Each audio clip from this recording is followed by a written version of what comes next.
నమస్తే, welcome to my media. నేను మీ KVR.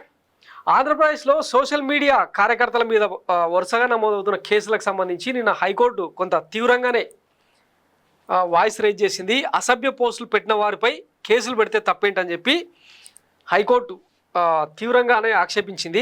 Social మీడియాలో ఏమైనా చేయొచ్చు అనుకుంటే కుదరదు, అలాంటి వారిని చట్టం ముందు నిలబెట్టాల్సిందే. న్యాయమూర్తులను సైతం వదలకుండా పోస్టులు పెట్టారు, అసభ్యకర పోస్టులు పెడుతూ భయభ్రాంతులకు గురి చేస్తున్నారు. హైకోర్టు ప్రధాన న్యాయమూర్తి ధర్మాసనం తీవ్ర వ్యాఖ్యలు. పిల్ దాఖలు చేయడంపై అభ్యంతరం. సామాజిక మాధ్యమాల్లో అసభ్య అనుచిత అభ్యంతరాల పోస్టులు పెడుతున్న వారిపై పోలీసులు కేసు నమోదు చేయడంలో తప్పేముందని హైకోర్టు వ్యాఖ్యానించింది. కేసులు నమోదు చేయకుండా పోలీసులను నిలువరించలేమని తేల్చి చెప్పింది. అసలు కేసులే నమోదు చేయకుండా పోలీసులను ఆదేశిస్తే బ్లాంకెట్ ఉత్తర్వులు ఇవ్వలేమంది. సోషల్ మీడియా వేదికగా ఏమైనా చేయొచ్చు అనుకుంటే కుదరదని హెచ్చరించింది. అలాంటి వారిని చట్టం ముందు నిలబెట్టాల్సిందేనంది.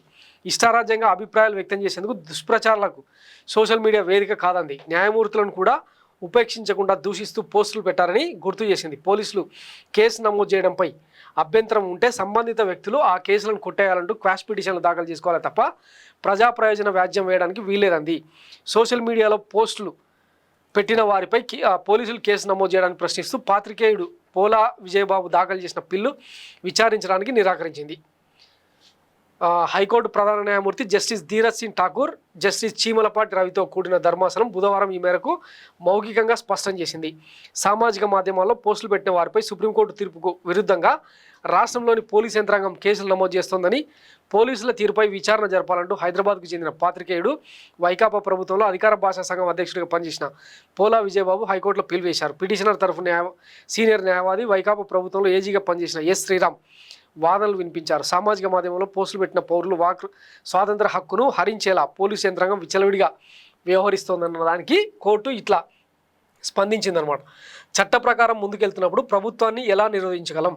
ధర్మాసనం స్పందిస్తూ వ్యక్తుల ప్రతిష్టను దిగజారుస్తున్న వారిపై కేసులు నమోదు చేస్తే తప్పేముందని వ్యాఖ్యానించింది. ప్రతి విషయాన్ని క్షుణ్ణంగా పరిశీలించి కేసులు నమోదు చేసి చట్ట ప్రకారం ముందుకెళ్తున్నప్పుడు ప్రభుత్వాన్ని తాము ఎలా నిరోధించగలమని ప్రశ్నించింది. పోలీస్ కేసులపై అభ్యంతరం ఉంటే ఆయా వ్యక్తులు వ్యక్తిగతంగా క్వాష్ పిటిషన్ వేసి పోరాడాలి, కానీ పిల్ ఎలా దాఖలు చేస్తారని నిలదీసింది.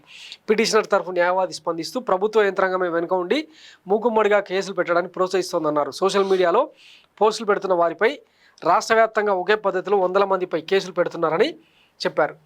సో కోర్టు కూడా క్లియర్ డైరెక్షన్ ఇచ్చిన నేపథ్యంలో ఈ అరెస్టులు అనేవి ఆగవన్నది క్లారిటీ వచ్చింది. అయితే సేమ్ టైం ఇక్కడ ప్రజాస్వామ్యవాదులు, మానవ హక్కుల సంఘాలు వీళ్ళందరూ కూడా ప్రశ్నిస్తున్నది ఏంటంటే, సరే కోర్టు పరిధిలో, న్యాయ వ్యవస్థల పరిధిలో వాళ్ళకు తగిన శిక్షలు వేయడంలో ఏమాత్రం తప్పులేదు, కానీ సేమ్ టైం అవతలి పక్షం నుంచి కూడా ఇంతకంటే జుగుప్సాకరమైన కథనాలు, పోస్టులు అప్పట్లో వెల్లువెత్తినాయి. ఈవెన్ వైఎస్ జగన్మోహన్ రెడ్డి అధికారంలో ఉన్నప్పుడు కూడా కొంతమంది అసాంఘిక శక్తులు అట్లాంటి పోస్టులు పెట్టినారు. వాటి మీద కూడా కోర్టు ఇట్లనే స్పందించి వాళ్ళ మీద కూడా కేసులు నమోదు చేయమని ఆదేశించుంటే ఇంకా బాగుండేదన్న చర్చ పెద్ద ఎత్తున జరుగుతుందన్నమాట. ఆ అకౌంట్లన్నింటి కూడా తీసుకొని వైసీపీ నేతలు అంటే ఇప్పటికే డీజీపీ స్థాయిలో పలు పోలీస్ స్టేషన్లలో తమ ఇళ్లలోని ఆడవాళ్ళ మీద పెట్టిన పోస్టులను పోలీసుల దృష్టికి తీసుకెళ్ళినా కూడా ఎక్కడ పెద్దగా కేసులు నమోదు అవ్వట్లేదు. ఈ నేపథ్యంలో వైసీపీ కార్యకర్తలు, వైసీపీ నేతలు కూడా కొంతమంది కోర్టు దృష్టికి ఈ విషయాల్ని తీసుకెళ్తే మరి అవతల పక్షాన్ని అంటే అధికార పక్షాన్ని కోర్టు ఎట్లా ఆదేశాలు జారీ చేస్తుందన్నది కూడా చూడాల్సి ఉంది. ఎందుకంటే కోర్టులు అనేవి నిష్పక్షపాతంగా పనిచేస్తాయి. స్వతంత్ర న్యాయ వ్యవస్థగా గుర్తింపున్న గౌరవ న్యాయస్థానాలు ఒకవైపు కొమ్ము కాసే అవకాశం అయితే ఖచ్చితంగా ఉండదు. సో ఆ విషయాన్ని కోర్టు దృష్టికి తీసుకెళ్తే కోర్టు ఏం చెప్తుంది అన్నది కూడా ఆలోచించాలి కదా. ఆ కోణంలో వైసీపీ న్యాయ పోరాటం చేస్తే బాగుంటుంది అన్నది ఇప్పుడు తాజాగా జరుగుతున్న చర్చ.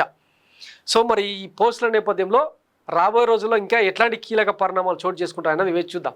Thanks for watching my media. నేను మీ కేవీఆర్. Thank you.